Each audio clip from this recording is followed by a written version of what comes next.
சதுரங்க பிரியர்கள் அனைவருக்கும் வணக்கம்.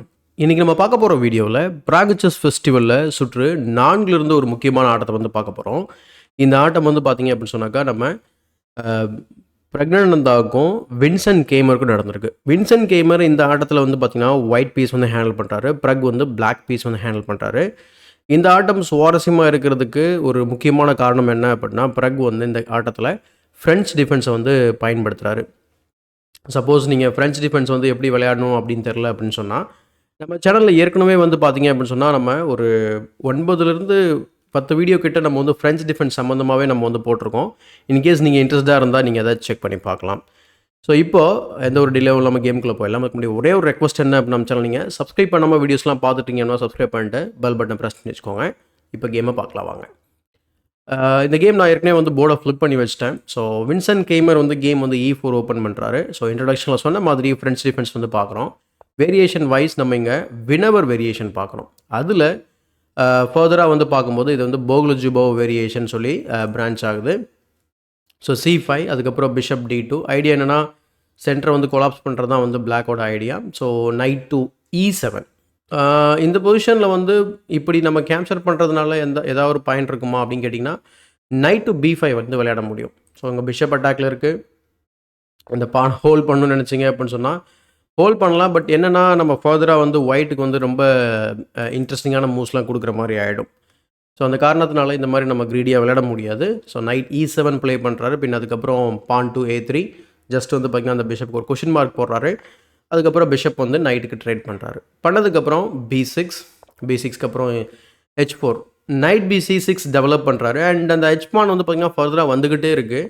H4 அடுத்து வந்து பார்த்திங்கனாக்கா குயின் C7. அண்ட் இந்த பொசிஷனில் குயின் C7க்கு அப்புறம் இங்கே வின்சென்ட் வந்து நைட் F3 வந்து டெவலப் பண்ணுறாரு. இப்போது நைட் F3க்கு பதில் H6 விளையாடலாமா? இதில் ஒரு இன்ட்ரெஸ்டிங்கான ஒரு ட்ராப் ஒன்று இருக்குது. நைட் பான் H6 வந்து விளையாடும் போது நீங்கள் G6 தான் வந்து விளையாடுற என்ன சொல்கிறது கன்சிடர் பண்ணுவீங்க ஜென்ரலாக இல்லையா? ஆனால் இந்த இடத்துல கம்ப்யூட்டர் என்ன சொல்லுது அப்படின்னா, நீங்கள் வந்து இதை வெட்டலாம் அப்படின்னு சொல்லுது. ஏன் அப்படின்னா இங்கே ஒரு இன்ட்ரெஸ்டிங்கான ஒரு ட்ராப் இருக்குது. ஏன்னா நீங்கள் ரூக் இன்ட்டு H6 வந்து விளையாட முடியாது. அப்படி ஆடும்போது நம்ம C இன்ட்டு D4 விளையாடலாம். அடுத்து இங்கே கேப்சர் பண்ணும்போது நம்ம நைட் ஆல்ரெடி இங்கே அட்டாக் பண்ணிகிட்டு இருக்கு. ஸோ நைட் F5 வச்சோம் அப்படின்னா இந்த ட்ராப்பில் வந்து ஒயிட் வந்து மாட்டிப்பாங்க. ஸோ அந்த காரணத்தினால H6 வந்து விளையாடினாலும் கூட தாராளமாக வந்து நம்ம G இன்ட்டு H6 விளையாடலாம். So night F3. So night F3 இப்போ பார்த்தீங்கன்னா அந்த D4 ஸ்கொயருக்கு வந்து எக்ஸ்ட்ரா ஒரு பாதுகாப்பு வந்துடுச்சு. அதனால் இந்த பொசிஷனில் இப்போ உங்களுக்கு அந்த பழைய லாஜிக் நீங்கள் அப்ளை பண்ணிங்கன்னா உங்களுக்கு ஐடியா தோணும். என்ன ஒருவேளை நம்ம இப்போ H6 வந்து விளையாடிடலாமோ அப்படின்ற மாதிரி உங்களுக்கு தோணும்.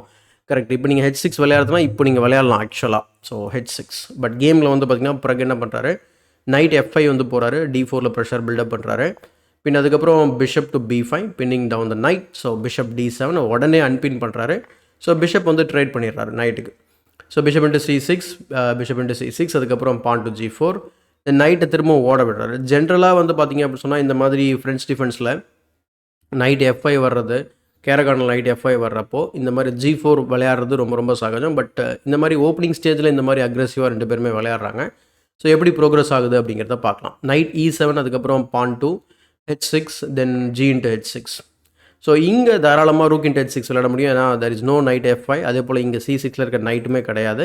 ஸோ அந்த ஓப்பனிங்கில் சொன்ன இதுக்கும் இப்போ பார்க்கக்கூடிய ஒரு பொசிஷனுக்கும் இதுதான் வந்து மெயின் டிஃப்ரென்ஸ் ஆக்சுவலாக. ஸோ ரூக் டு G8 H-பானை கொடுத்துட்டு நம்ம G-பானை வெட்டலாம்னு சொல்லி பார்க்குறாரு. ஸோ அதனால் G-பானுக்கு ப்ரொடெக்ஷன் கொடுக்குறாரு. எப்போவுமே வந்து இந்த மாதிரி கவுண்டர் பண்ணும்போது நம்ம உடனடியாக வந்து ரெஸ்பாண்ட் பண்ண வேண்டியதில்லை. அதுக்கு பதில் அந்த பான் வந்து டிஃபென்ஸ் பண்ண வாய்ப்பு இருக்குது இல்லையா? ஸோ அதை டிஃபெண்ட் பண்ணிவிட்டு ரெஸ்பாண்ட் பண்ணிக்கலான்றது தான் இங்கே இருக்கக்கூடிய ஒரு argument. So C into D4 அதுக்கப்புறம் பிஷப் இன்ட்டு D4. ஸோ அதுக்கப்புறம் பிஷப் டு B5 போயிட்டு கேஸ்லிங் கிடையாது. பட் இருந்தாலும் இங்கே என்னென்னா இந்த லைட் ஸ்கொயர்ஸை சில கண்ட்ரோல் பண்ணுறாரு. அதே சமயத்தில் இந்த குயினோட ஐஸ் ஓப்பன் பண்ணுறாரு. ரூக் C8 ப்ரிப்பேர் பண்ணுறாரு. ஸோ A4 போட்டு பிஷப்க்கு ஒரு கொஷின் மார்க் போட்டவுடனே பிஷப் A6 போயிட்டு அதே லைக்னலில் வந்து மெயின்டைன் பண்ணுறாரு. ஆப்போசிட் கலர் பிஷப் எண்டிங் தான் இது. பட் இருந்தாலும் இந்த கேம் எப்படி போகுது அப்படிங்கிறத பாருங்கள். So rook into H7 விளையாடுறாரு. பின் அதுக்கப்புறம் ரூக் டு C8. டெம்பரரியாக இப்போ வந்து வின்சென்ட் கேமர் வந்து ஒரு பான் அதிகமாக இருக்கிறது உங்களால் பார்க்க முடியும். பட் இது எப்படி பிறகு வந்து மேனேஜ் பண்ணுறாரு அப்படிங்கிறத பாருங்கள். C3 பின் அதுக்கப்புறம் queen to C4 threatening queen F1. பெரிய த்ரெட்டு கிடையாது. பட் இருந்தாலும் அதை வந்து டிஃபெண்ட் பண்ணுறாரு. இது ஏன் பெரிய த்ரெட் இல்லை அப்படின்னா எக்ஸாம்பிளுக்கு நான் வந்து சும்மா உங்களுக்காக ஒரு ரேண்டம் மூவ் வைக்கிறேன். தென் குயின் F1 செக்கு. தென் வந்து பார்த்திங்கன்னா king to D2. So queen to D3 செக்கு. இங்கே வந்து ஃபோர்க் இருக்குது. ஸோ அந்த காரணத்தினால டெஃபினட்டாக வந்து அதை எடுத்து தான் ஆகணும். So sorry. So there was a miscalculation by my side. So A5 அதனால் வந்து பார்த்திங்கன்னா ரூக் அன்டிஃபெண்டாக இருக்குது. அதை நான் கவனிக்கல. ஸோ குயின் வந்து பார்த்திங்கனாக்கா அந்த அந்த ஒரு ஃபோர்க் த்ரெடன் பண்ணுறதுனால அந்த மாதிரி ரூக்கை வந்து ரீட்ரீட் பண்ணிடுறாரு. பின்ன நைட் C6. ஸோ நைட் C6க்கு அப்புறம் ரூக் டு G1. பின்ன அதுக்கப்புறம் ரூக் H8. இந்த மாதிரி எரர் ஏன் வந்து நடக்குது அப்படின்னு சொல்லி பார்க்கும்போது, சம்டைம்ஸ் நான் வந்து கம்ப்ளீட்டாக அனலைசிஸ் பண்ணியிருப்பேன். சம்டைம்ஸ் கேம் நான் வந்து சொல்லிகிட்டு இருக்கும்போது சில டவுட் வரும். இது விளையாட என்ன ஆகும் அப்படின்னு சொல்லிட்டு. அப்படி பண்ணும்போது இந்த மாதிரி எரர் வரது ரொம்ப சாதாரணமான விஷயந்தான். இன்கேஸ் நீங்கள் எப்படி இந்த மாதிரி எரர் வருதுன்னு யோசனை பண்ணீங்க நான் சொல்கிறேன். பின் அதுக்கப்புறம் பான் B3 போகிறாரு. குயின் ஆல்மோஸ்ட் ட்ராப் ஆன மாதிரி தெரியும். பட் ஒரு ஸ்கொயர் இருக்குது. Queen D3. ஸோ குயின் D3க்கு அப்புறம் குயின் வந்து பார்த்திங்கன்னா கிங் சைடில் அந்த அந்த அந்த லாங் டயக்னலில் ரீட்ரீட் பண்ணிக்கலாம். ஸோ பெரிய இஷ்யூ கிடையாது. அதனால் வந்து குயின் ட்ரேட் பண்ணுறாரு. குயின் ட்ரேட் பண்ணதுக்கப்புறம் பிஷப் ஒரு சூப்பரான ஒரு பொசிஷனில் உட்காந்துருக்கு. ஸோ எக்ஸலண்ட்டான போஸ்ட் இந்த பிஷப்க்கு. ஸோ பார்த்திங்கன்னா தெரியும். And comparing with this bishop. So கம்ப்ளீட்டாக டிஃபென்சிவில் இருக்குது அந்த பிஷப். பட் இது கம்ப்ளீட்டாக அஃபென்சிவில் இருக்குது. ஸோ கிங்கை வச்சு அட்டாக் பண்ணுறாரு. பிஷப் E4 போட்டு அன்டிஃபெண்டாக இருக்கக்கூடிய நைட் அட்டாக் பண்ணுறாரு. Rook G3. பின் அதுக்கப்புறம் நைட் E7, நைட் F5 வந்து ப்ரிப்பேர் பண்ணுறாரு. அதனால் G6 வந்து விளையாடுறாரு. இந்த பொசிஷனில் வந்து இந்த G6 இந்த G பானை ஏன் கொடுக்குறாரு அப்படிங்கிறது ரொம்ப பெரிய சந்தேகமாக இருந்தது. சரி, ஓகே, ரூக்கே G1 விளையாடலாமா அப்படின்னு சொல்லி பார்த்தா நைட் F5. இப்போ வந்து நீங்கள் ரூக்கை மூவ் பண்ணியே ஆகணும். H5ல வைக்க முடியாது. வேறு எங்கேயாவது மூவ் பண்ணிங்கன்னு சொன்னாக்கா தென் உங்களுடைய நைட் வந்து ஃபால் ஆகிடும். இது ஒரு பெரிய இஷ்யூ இந்த பொசிஷனில். அதே சமயத்தில் இந்த இடத்துல இன்னொரு மூவ் கன்சிடர் பண்ணக்கூடிய மூவ் நைட் E1. ஸோ இந்த நைட் தானே பிரச்சனை, நம்ம நைட்டை மூவ் பண்ணிக்கலாமே அப்படின்னு சொன்னிச்சு அப்படின்னா தென் நைட் F5 அகெயின். அப்போ நீங்கள் ரூக் G4 ஆடுற மாதிரி இருக்கும். தென் ரூக் H3. ஸோ இந்த அந்த D4ல் கூடிய பிஷப் ரொம்ப ஸ்டேபிளாக கிடையாது. ஸோ அது இல்லாமல் நம்ம ரூக் ரொம்ப ஆக்டிவாக இருக்குது. நீங்கள் நைட்டையும் மூவ் பண்ணவே முடியாது. ரொம்ப டிஃபென்சிவாக போகிற மாதிரி இருக்கும். ஸோ அந்த காரணத்தினால இந்த வேரியேஷனும் வந்து பிளாக் ரொம்ப ரொம்ப ஃபேவரபுளாக இருக்கும். ஸோ அதனால் G6 வந்து பானை விட்டுறாரு. விட்டதுக்கப்புறம் bishop into G6. So bishop into G6க்கு அப்புறம் ரூக் G1. எக்ஸ்ட்ரா இருக்கக்கூடிய பானை கொடுத்துட்டு அவர் வந்து பொசிஷனை வந்து நான் என்ன சொல்கிறது கொஞ்சம் தக்க வச்சுக்க பார்க்குறாரு. எந்த பிரச்சனையும் வரக்கூடாது அப்படின்னு சொல்லிட்டு. Rook H3 threatening the night. Rook G3. Rook H5. இப்போ கொஞ்சம் ரிப்பிட்டேஷன் வந்து நடக்குது. ஆனால் வந்து செகண்ட் டைம் வந்து பார்த்திங்கன்னா ரிப்பீட் பண்ணாமல் அவர் வந்து ரூக் H7 வந்து விளையாடுறாரு. பின் அதுக்கப்புறம் rook G1. And rook G1 விளையாடுறதுக்கப்புறம் நைட் C6 போகிறாரு. அண்டு இந்த பொசிஷனில் வந்து கிங் D7 நான் வந்து கன்சிடர் பண்ணேன். ஏன்னா ரொம்ப நேரமாக குயின் செல்லக்கூடிய ரூக் வந்து கேமுக்குள்ளே வராமல் இருக்கே அப்படின்னு சொல்லி. ஆனால் பிரச்சனை என்ன அப்படின்னா இமீடியட்டாக A5 வருவாங்க. ஸோ அதுக்காக தான் வந்து நைட் C6 ப்ரொஃப்ளாக்டிக்காக வந்து விளையாடிட்டு டைமிங்கில் இதை வெட்டுறதுக்கும் ஒரு தயங்க மாட்டார் நான் நினைக்கிறேன். அதே போல் இங்கே முக்கியமான விஷயம் A5 வந்து கார்ட் பண்ணுது நைட்டு. So bishop E3. பின் அதுக்கப்புறம் கிங் டு D7. ஸோ இப்போ அந்த கிங் D7 வந்து விளையாடுறாங்க. ஸோ நைட்டு அங்கே இருக்கிறது A5 வந்து ப்ரிவென்ட் பண்ணுறது அப்படிங்கிறத மார்க் பண்ணியிருக்கேன். So rook G3. பின் அதுக்கப்புறம் ரூக் H5. ஸோ ரூக் H5க்கு அப்புறம் ரூக் டு G4. இந்த பொசிஷனில் வந்து அங்கே டபுள் அட்டாக் இருக்குது. அது ஒன்றுமே செய்ய முடியாது ஆக்சுவலாக. அந்த ஒரு பான் எக்ஸ்ட்ரா இருந்தது போய் இப்போ வந்து பார்த்திங்கன்னா அவருக்கு அந்த பான் வந்து பார்த்திங்கன்னா போகவே போகுது. ரூக் C H8 வந்து விளையாடுறாரு பிறகு. இந்த பொசிஷனில் நைட் இன்ட்டு E5 வந்து விளையாடலாமா அப்படின்னு சொல்லி கேட்டிங்கன்னா அதில் ஒரு சின்ன சிக்கல் இருக்குது. என்னென்னா செக் விட்டுட்டு அதுக்கப்புறம் ரூக் இன்ட்டு E5 அடிப்பீங்க. அதுக்கப்புறம் A5. ஸோ கவுண்டர் அட்டாக் வந்து பார்த்திங்கன்னா குயின் சைடில் ரொம்ப ஸ்ட்ராங்காக இருக்கும். அந்த ஏ பானை வச்சு உங்களுடைய குயின் சைட் ஸ்ட்ரக்சரை உடச்சிட்டு அந்த ரூக் உள்ளே வரும். ப்ளஸ் அது மட்டும் இல்லாமல் அவருக்கு ஸ்ட்ராங்கான பாஸ் பான் வந்து B5ல க்ரியேட் பண்ண வாய்ப்பு அதிகரிக்கும். அதே போல் இன்னொரு ஆப்ஷன் வந்து பார்த்திங்கனாக்கா பிஷப் E4. ஏன்னா அன்டிஃபெண்டாக இருக்குது நைட்டு. அதை அட்டாக் பண்ணிட்டு நம்ம E5 பானை வெட்டலாமே அப்படின்னு பார்த்தீங்கன்னா தாராளமாக செய்யலாம். Rook G3. நீங்கள் டைரெக்டாக வந்து நைட்டை மூவ் பண்ணும்போது நம்ம டைரெக்டாகவே அந்த நைட் E5 வந்து வரும். ரூக்கால் நீங்கள் டிஃபெண்ட் பண்ணாலுமே நம்ம அந்த பானை வின் பண்ணிவிட்டு ப்ளஸ் F7 டிஃபெண்ட் பண்ண முடியும். Rook F4 and then pawn F5.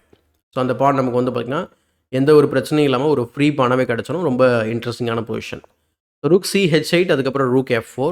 Rook F4க்கு அப்புறம் நைட் A5 போயிட்டு 4th ரிட்டர்ன் பண்ணுறாரு. அண்ட் இங்கே தான் வந்து பார்த்திங்கன்னா பொசிஷன் வந்து ரொம்ப கிரிட்டிக்கல் ஆகுது. இந்த பொசிஷனில் நீங்கள் வந்து கிங்கை மூவ் பண்ணி டிஃபெண்ட் பண்ணலாம், அல்லது ரூக்கை வந்து பேசிவாக போட்டு டிஃபெண்ட் பண்ணலாம். அவர் இந்த ரூக்கை யூஸ் பண்ணுறாரு. ஏன் பர்டிகுலராக இங்கே ஸ்ட்ரெஸ் பண்ணி சொல்கிறேன் அப்படின்னா இந்த ரூக் வந்து B4ல போட்டது ஒரு பெரிய சிக்கலாகிடுது ஆக்சுவலாக லாங் ரனில்.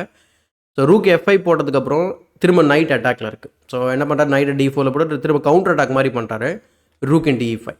இப்போ திரும்ப அந்த பான் வந்து பார்த்திங்கனாக்கா ஃப்ரீயாகவே கிடச்சிருது. அந்த நைட் டெக்ஸ் E5 பார்த்தோம் இல்லையா, அது இப்போ கிடைக்குது அவருக்கு. ஸோ C4 அண்டு இந்த ரூக்கை வந்து பார்த்திங்கன்னா நான் ஏற்கனவே சொன்ன கிரிட்டிக்கலாக ஒரு மாதிரி மாடிட்டுருக்குன்னு சொன்னேன். பட் அவர் என்ன செய்கிறாரு அப்படின்னா இந்த நிலைமையில் வந்து அவர் C4 வந்து விளையாடிடுறாரு. இதனால் ரூக்குக்கு வந்து பார்த்திங்கன்னா நிறைய எஸ்கேப் ஸ்கொயர்ஸ் வந்து கட் ஆகுது. ஸோ ரூக் E4 போட்டு நைட்டை வந்து பார்த்திங்கன்னா ஒரு எக்ஸ்ரே பண்ணுறாரு. ஆக்சுவலாக ரூக்கை வந்து எக்ஸ்ரே பண்ணுறாரு. இப்போ அந்த எக்ஸ்ரேலேருந்து தப்பிக்கணும் அப்படின்றதுனால ரூக் B5 போடுறாரு. அதுக்கப்புறம் D into C4, rook D1 and then CB3. So 3 pawns down. சரி ஒரு பானாவது நம்ம ரெக்கவர் பண்ணணும்னு சொல்லிட்டு நைட் into B3 அடிக்கிறாரு. பின் அதுக்கப்புறம் நைட் டெக்ஸ் B3 செக்கோட வருது. கிங் C3 செக்கு. ஸோ டிஸ்கவரி கொடுக்குறாரு கிங் மேலே. ஏன்னா நைட் வந்து பாதுகாப்பு இல்லாமல் இருக்க வெட்ட போகிறாரு. ஆனால் கிங் to C6 வந்ததுக்கப்புறம் கிங் டெக்ஸ் B3 விளையாண்டதுக்கப்புறம் தான் தெரியுது இங்கே ஒரு பியூட்டிஃபுல்லான ஒரு ஃபினிஷிங் இருக்குது அப்படின்னு சொல்லிட்டு ஸோ என்னமோ அப்படின்னா நீங்கள் தமிழில் கவனிச்சிங் தான் தெரிஞ்சிருக்கும் உங்களுக்கு. Rook take A4. So rook tax A4 வந்து பார்த்திங்கன்னா ஒரு பிரில்லியண்ட்டான டெம்பரரி ரூக் சாக்ரிஃபைஸ். ஏன் அப்படி சொன்னால் இந்த பொசிஷனில் ஆக்சுவலாக கேம் வந்து ஃபர்தராக போகலை. கரெக்டாக வந்து அவங்க டைம் கண்ட்ரோல் ரீச் பண்ணதுனால அவங்களுக்கு ஒரு 40 மினிட்ஸ் வந்து ஆர் 30 மினிட்ஸ் வந்து கிளாக்கில் ஆட் பண்ணுறாங்க. இப்போ ஆட் பண்ணதுக்கப்புறம் வந்து பார்த்திங்க அப்படி சொன்னால் கன்சிடரபிளான அமௌண்ட் ஆஃப் டைம் வந்து இங்கே எக்ஸ்பைர் ஆகிருக்கும். உங்களுடைய இதில் பார்த்தீங்கன்னா தெரியும், உங்கள் ஸ்க்ரீனில் பார்த்தீங்கன்னா தெரியும். So rook C1 check. இந்த இடத்துல வந்து பார்த்திங்கன்னா ரூக் டெக்ஸ் A4 ஆனதுக்கப்புறம் ஆக்சுவலாக வந்து பார்த்திங்கன்னா வின்சென்ட் கேமர் வந்து ரிசைன் பண்ணிடுறாரு. நிறைய டைம் இருந்துமே அதுக்கான முக்கியமான காரணம் என்ன அப்படின்னு நம்ம பார்த்தோம் அப்படின்னு சொன்னால் ரொம்ப சிம்பிளான ரீசன். நீங்கள் வந்து அதை வெட்ரிங்கனே கன்சிடர் பண்ணுங்க. King takes A4 then bishop to C2 check. King move பண்ணதுக்கப்புறம் நம்ம அந்த ரூக்கை ரெக்கவர் பண்ணுறது மட்டும் இல்லாமல் ஆப்போசிட் கலர் பிஷப் பெண்டிங்காக இருந்தாலும் 3 பான் வந்து எக்ஸ்ட்ரா வச்சிருக்காரு. அவர்கிட்ட ஒரு பான் மட்டும்தான் இருக்குது. ஸோ இதை கன்சிடர் பண்ணி தான் வந்து பார்த்திங்கன்னா வின்சென்ட் கேமர் வந்து ரிசைன் பண்ணுறாரு. அண்ட் இன்னொரு வேரியேஷன் அப்படின்னு சொல்லி பார்க்கும்போது ரூக் C1 செக் நம்ம வைக்க முடியுமா அப்படின்னு பார்த்தோன்னா தென் டேரெக்டாகவே அந்த ரூக்கை வந்து ஃப்ரீயாகவே கேப்சர் பண்ணிடலாம்.